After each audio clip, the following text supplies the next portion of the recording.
Bapak Ibu, perkenalkan nama saya Tiara Ika Widya Primadani dari Prodi Desain Interior BINUS Malang. Pada kali ini saya akan menyampaikan cuplikan mengajar pada mata kuliah Interior Desain Metodologi dengan jumlah 4 SKS.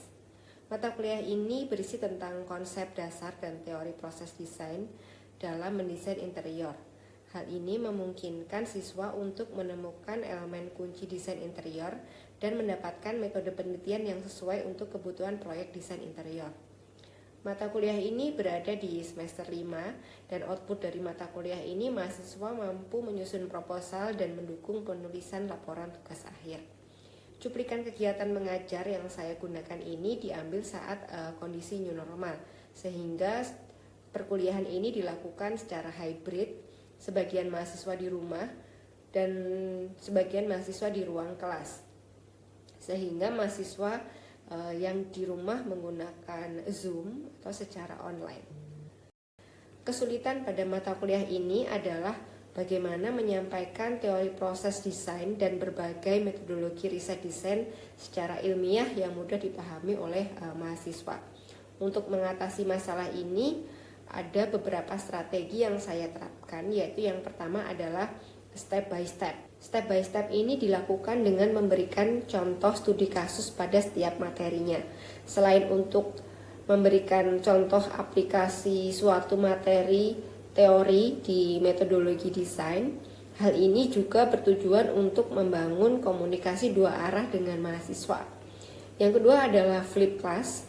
Pada strategi ini, mahasiswa mempelajari materi sebelum pembelajaran, sehingga mahasiswa mempunyai pengetahuan awal terkait materi yang akan didapatkan di kelas. Yang ketiga adalah bimbingan di luar kelas. Harapannya jika mahasiswa masih ada pertanyaan tentang materi atau tugas yang diberikan, tetap dapat langsung berkonsultasi dengan saya. Yang keempat adalah membuat video ajar atau memberikan link referensi pengkayaan materi untuk menambah pengetahuan mahasiswa. Pada sesi rekaman perkuliahan ini terdapat dua learning outcome, yaitu yang pertama LO pertama, explain the importance of human factors and examine evidence to inform the design research. Sedangkan untuk LO yang kedua adalah apply design research from evidence to develop evidence-based design. Sedangkan topik yang saya sampaikan pada perkuliahan ini merupakan bagian introduction yang membahas desain as a process, fokus pada design thinking. Jadi mahasiswa mengetahui langkah-langkah yang dilalui dalam mendesain interior. Dalam sesi ini kegiatan pembelajaran dibagi menjadi 3 sesi, yaitu yang pertama adalah penyampaian materi oleh dosen, yang kedua evaluasi. Pada sesi ini mahasiswa diberi tugas yang berhubungan dengan materi yang sebelumnya setelah saya sampaikan. Sedangkan sesi yang ketiga adalah hasil berupa presentasi hasil tugas oleh mahasiswa. Di sini saya dapat menilai apakah materi yang telah saya sampaikan dapat dipahami oleh mahasiswa. Berikut cuplikan mengajar saya dengan sistem kelas hybrid. Sudah muncul di papan dari teman-teman di sini juga. Selamat ketemu lagi dengan saya. Kalau kalian kan udah sering ya ketemu saya di kelas online. Mungkin apakah ini yang pertama kali? Kayaknya bukan ya. Kemarin sempat ketemu di bisnis ya. Sekarang kita ketemu di metodologi. Metodologi ini sudah kalian lakukan di perancangan desain. Rancangan desain interior desain 1 bikin apa kemarin? Rumah ya. Terus 2 apa? Retail, Bu. Retail. Oke, terus retail itu ketiga apa? Kantor. Sudah ya kantor. Apa sekarang? 3 kantor, Bu. 3 kantor. Sekarang 4 ya? Enggak. Eksibisi. Nah, jadi sebenarnya metodologi ini sudah kalian lakukan di perancangan 1, 2, 3, baik retail, baik rumah tinggal, kantor. Jadi cuman ini secara teori ya, ngomongin secara teorinya. mungkin aplikasinya nanti akan ditanyakan saat kalian di tugas akhir. Itu akan ditanyakan ini karena ini nulis ya, ini yang sesuatu yang biasanya anak desain paling nggak suka, jadi menuliskan apa yang kalian kerjakan. Nah, sebenarnya gini, ketika kalian mendesain katakanlah kantor ya, yang barusan semester kemarin, apa ya, saya tuh karena wajahnya bermasker, jadi saya nggak tahu namanya siapa, kecuali Hadinata yang saya ingat. Jadi ini siapa Mbak namanya? Siapa? Tasya. Oke, karena Tasya pakai masker saya nggak kenal kalau itu Tasya. Tasya waktu interior kantor, desain kantor apa? Working space di daerah Tahu Jajar. Konsumennya rata-rata umur berapa?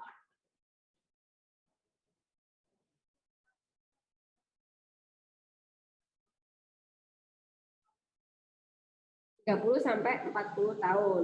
Co-working space-nya itu ada apa aja yang di situ?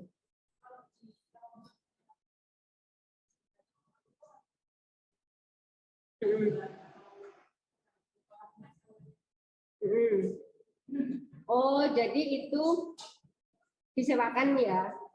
Tiap ruangan atau tiap meja atau tiap ruangan? Oh, jadi berdasarkan sewa tiap ruangannya gitu ya. Nah, apa yang dilakukan Tasya ketika dapat tugas mendesain sebuah kantor? Apa yang kamu lakukan waktu itu? Survei dulu. Survei kemana?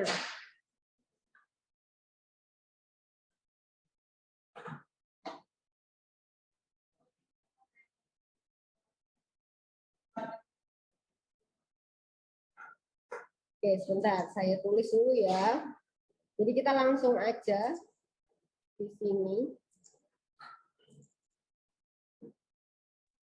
Oke, yang dilakukan ketika setelah mendapat tugas yaitu tugas desain kantor, kemudian adalah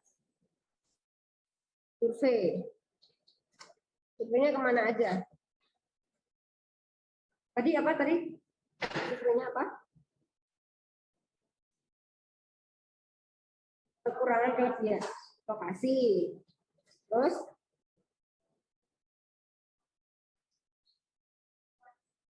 apa? Cuaca. Apalagi?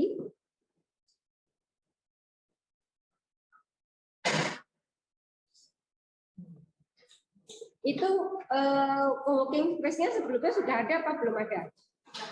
Sudah ada.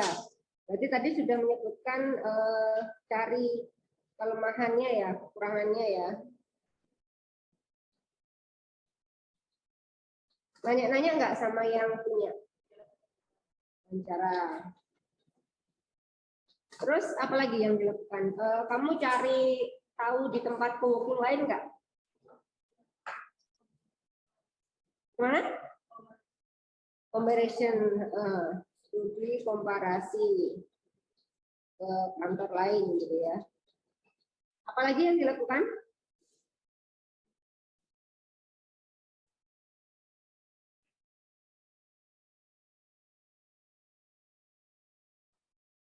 Cari referensi jurnal enggak? Enggak, oke. Jadi yang dilakukan ini ya. Yang lain mungkin ada tambahan yang kemarin dilakukan saat rancangan kantor, surveinya apa aja. Mungkin yang di online juga bisa menyebutkan, silahkan. Mungkin ada yang beda atau sama aja.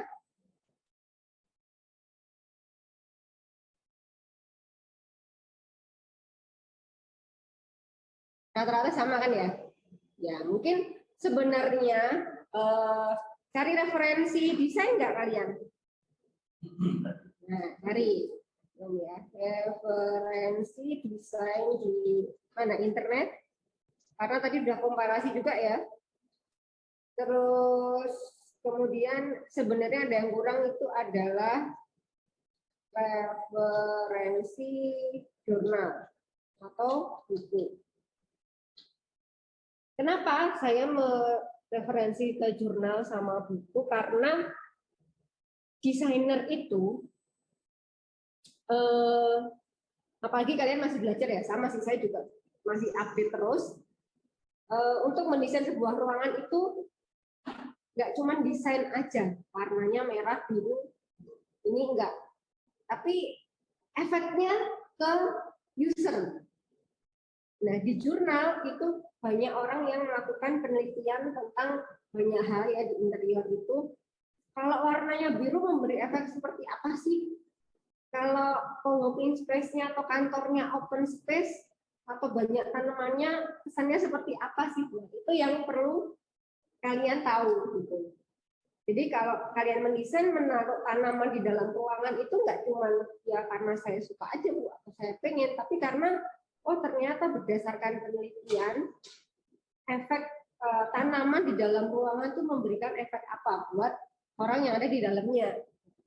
Nah, jadi itu ada alasannya. Terus kenapa kok kamu memasukkan unsur natural misalnya kayu atau apa, itu juga ada tujuannya, nggak cuman ya biar bagus aja Bu, gitu enggak. Jadi sedalam itu sebenarnya interior design itu nggak cuman karena bagus saja, tapi ada cerita, bukan cerita ya, maksud tujuannya desain itu dipilih untuk user gitu ya. Jadi nggak cuman kantor tuh, semuanya dari rumah, terus kemudian retail, kemudian kantor. Nah, survei-survei ini adalah metode yang kalian gunakan untuk mendesain gitu kan. Setelah tadi tahu oh ini kekurangannya ini, saya ada ide nih ke sini. Ini adalah yang namanya metodologi. Survei, kemudian ada wawancara ya. Survei ini ada ke lokasi, kemudian komparasi, referensi. Sudah kalian lakukan kan ya? Ini berarti saya close dulu. Nanti misalkan kalian ngantuk, gak apa-apa, silakan mau izin ke toilet, mau cuci muka gitu. Oke, nah kita ngomongin ini fase dalam sebuah desain. Sebentar. Ini yang di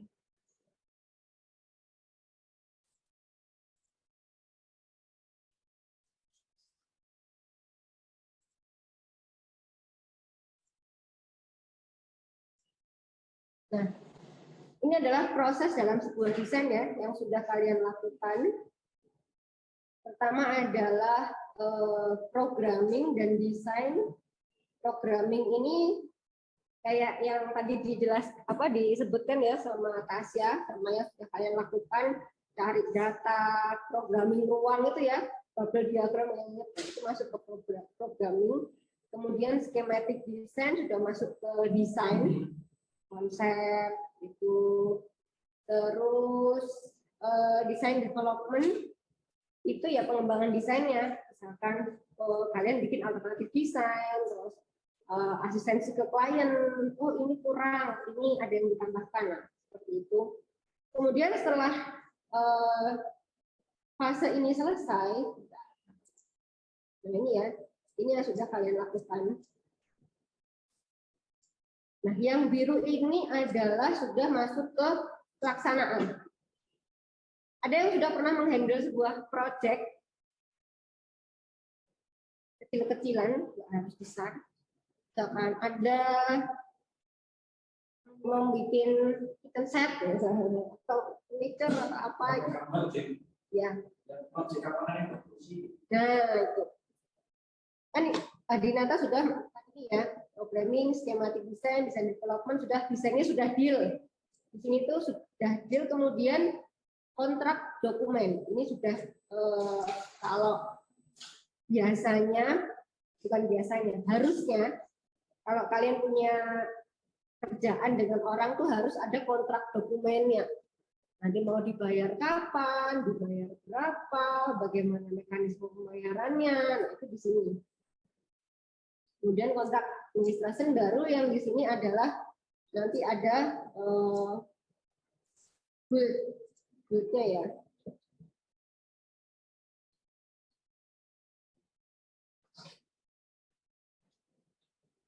Jadi di sini pembangunan. Kalau di saat perancangan yang sudah kalian bikin kan berhenti di desain development aja kan ya.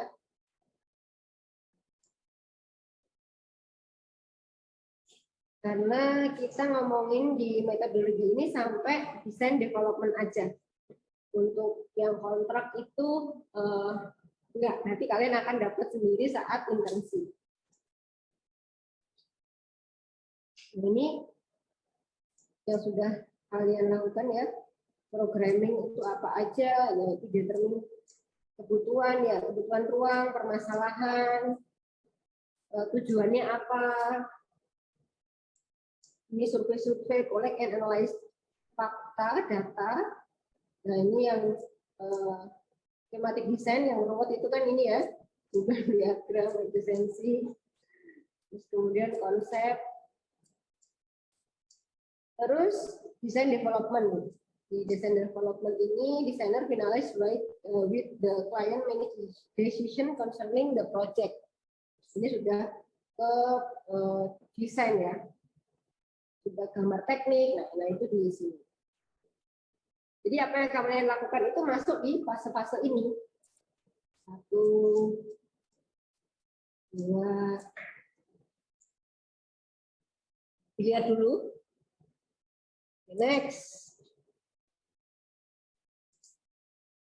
Nah, ini programming itu caranya dengan critical thinking ya tadi ya. Critical thinking itu kan berpikir kritis. Kalian menganalisa masalah. Nah mungkin gantian nih siapa nih? Siapa ya? Mas namanya? Siapa? Jordan. Oh, boleh dibuka bentar maskernya biar saya tahu. Oke, Jordan. Oh, kamu desain kantor apa? Pegadaian. Yang didesain kantor bagian mana? Lantai 1 isinya ruang apa aja?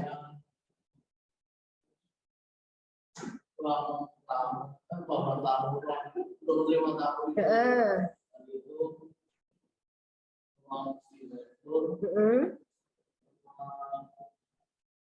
Ruang meeting, ruang kafe, ruang buat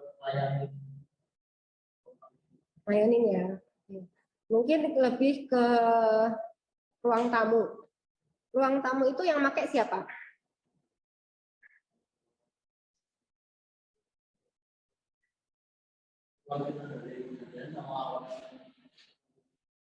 Ruang tamunya itu di ruang pimpinan khusus apa di ruangnya pegawai biasa?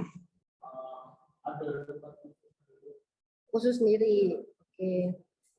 Akses masuk ke situ bisa siapa aja atau melewati resepsionis nggak? Melewati. Jadi gimana? Orang ke resepsionis dulu atau ke ruang tamu dulu? Itu ada yang jaga dari satpam itu di sebelah ruang tamu. Oke, berarti ada satpamnya gitu ya. Oke, terus kira-kira yang kamu pas waktu mendesain ruang tamu itu kursinya kursi apa aja di situ? Di sofa. Materialnya?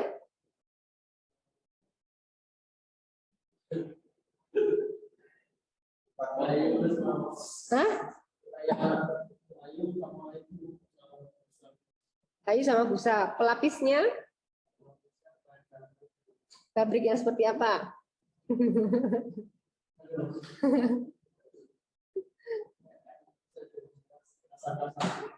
Kayak yang kamu dudukin sekarang nggak?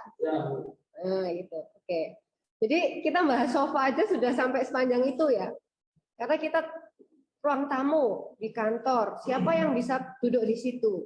Apakah harus melewati izin Pak Satpam misalkan? Terus sofanya seperti apa? Apakah yang loose furniture atau yang fixed furniture? Ya, itu juga kita kan milihnya nggak sembarangan ya. Terus saya nanya, kainnya apa? Kainnya yang sekarang seperti yang kalian dudukin atau mungkin kulit sintetis? Itu juga harus dipikirkan. Kenapa sih kok harus dipikirkan? Nanti tiba-tiba ada ketumpahan minum atau kena apa, mudah pembersihannya itu juga ngaruh ya, karena itu tempatnya tempat umum gitu. Itu juga mempengaruhi. Apalagi ada COVID ini udah kayak material tuh sudah yang bisa mudah dibersihin atau mungkin disinfektan gitu ya. Itu harus sedetail itu karena itu cuma material satu kursi doang, belum yang lainnya. Jadi perlunya berpikir kritis tuh seperti itu. Siapa yang duduk ngapain aja, berapa lama. Nah, itu baru di kursi ruang tamu, belum di yang lainnya. Jadi itulah pentingnya berpikir kritis ya terhadap apa yang kamu kerjakan, karena interior itu detail banget. Yang diurusin kecil-kecil, sampai satu sofa, meja itu diurusin satu-satu gitu ya.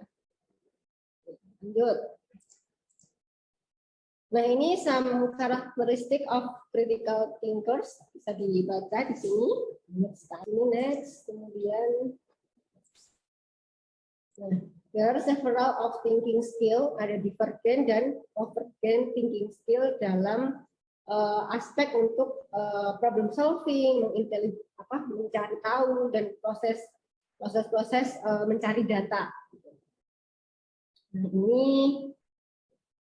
ini tadi sih berhubungan dengan ini tadi hubungannya dengan riset metodologi. Tujuannya riset ya itu tadi ya, cari insight, cari fenomenanya seperti apa sih. Kalau di ruang pegadaian itu beda nggak sih sama di co-working space? Ini ada problem seeking, ada problem solving. Kita menganalisa problem itu termasuk di programming analisis. Setelah problemnya sudah ketahuan, kita pasti akan ke problem solving. Lanjut, ini masuk ke creative thinking, ini sudah masuk ke problem solvingnya ya. Jadi kita sudah berkreasi apa di otak kita, bagaimana sih menyelesaikan problem dengan creative thinking. Nah, kemudian ada lagi namanya design thinking. Design thinking ini juga metode untuk problem solving tadi, ya. Nah, ini flow dalam sebuah design thinking proses.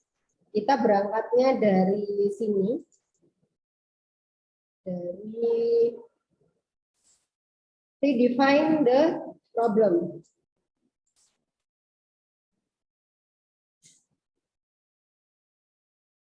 Kita berangkatnya dari sini ya. Jadi biasanya kan judulnya apa gitu, judul. Kemudian kita redefine the problem. Problemnya apa sih? Terus solusinya seperti apa? Ini penting sekali dalam sebuah desain. Kemudian understand the user identity and needs. Nah, ini programming ya. User apa yang dibutuhkan, ruangannya apa, ini apa. Nah. Baru kemudian create idea. Idenya apa? Terus desain solusi. Setelah sudah didesain, cari beberapa alternatif. Kemudian yang ditemukan ini alternatif, ini solusi. Jadi yang sudah terpilih. Kemudian prototipe ini kalian bikin prototipenya. Kayak kalian bikin 3D itu prototipenya ya, 3D rendering itu prototipenya. Kalau dulu mungkin prototipenya maket, kalau sekarang prototipe-nya 3D rendering. Kemudian 6, ini adalah tes. Dites, kira-kira user suka nggak yang seperti yang kamu desain. Nah, itu nggak harus sudah jadi, tapi dari prototipe itu bisa. Misalkan saya munculkan gambar renderan ke kantor, nanti akan voting. Voting, oh ternyata sudah gitu. Jadi itu tes di sini. Kemudian balik lagi, nah ini muter lagi terus. Analisa itu akan terus, jadi semua itu akan terus berlanjut. Analisis lagi. Selanjutnya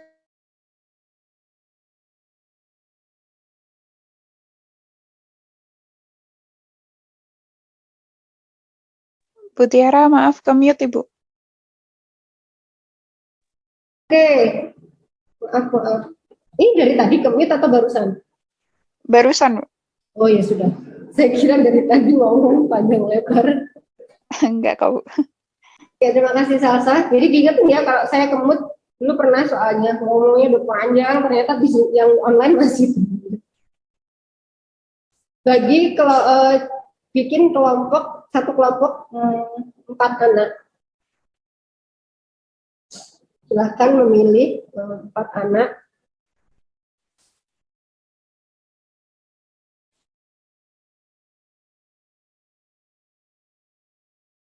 Kemudian dari 4 anak itu kalian cari pengertian dan proses dalam sebuah design thinking. Nah, ini kan ada ya design thinking yang tadi sudah saya jelaskan kan, pengertian singkatnya, kemudian ada proses design thinkingnya. Nah, carilah adalah misalkan gini, redefine the problem itu seperti apa sih? Bisa pengertiannya, bisa mungkin redefine the problem dengan cara apa aja itu bisa. Terus understanding the user 6 ya. Eve, Deli, Eden, dan Audrey tentang prototype, proses prototype pada design thinking. Silahkan siapa yang mau awal ini.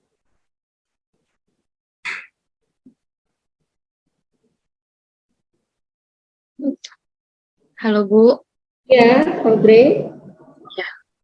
Ini langsung aja ya Bu ya? Ya, apa langsung aja.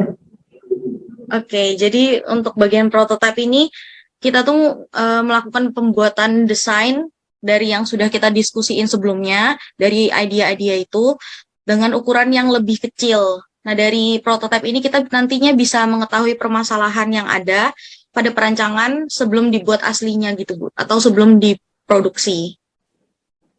Kalau yang kita biasa tahu itu kayak bikin kayak maket gitu Bu. Jadi kayak bikin 3D-nya dari hasil yang sudah kita desain gitu, dibuat 3D-nya secara dengan skala yang kecil. Terus nanti dari situ kita analisis kekurangannya apa, kelebihannya apa, baru nanti bisa diperbaiki untuk tahap produksi gitu. Oke, terima kasih Audrey. Jadi proses untuk prototype kalian juga sudah lakukan gimana? Ada lagi tambahan? Oh enggak ada. Jadi kalian pernah bikin 3D printing juga Pak? Nah itu juga salah satu step di prototyping ini. Bikin maket, bikin